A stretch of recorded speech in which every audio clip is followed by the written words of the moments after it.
Нас же 4 было. А где ж ты?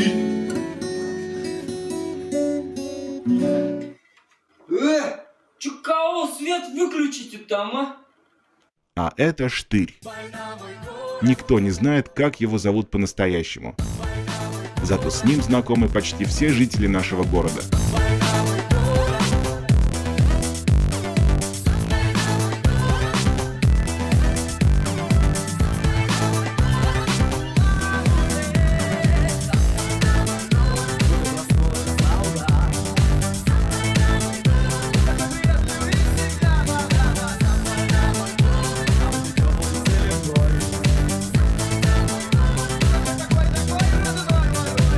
Иногда складывалось впечатление, что Штырь родился в кепке, в мастерке и на корточках.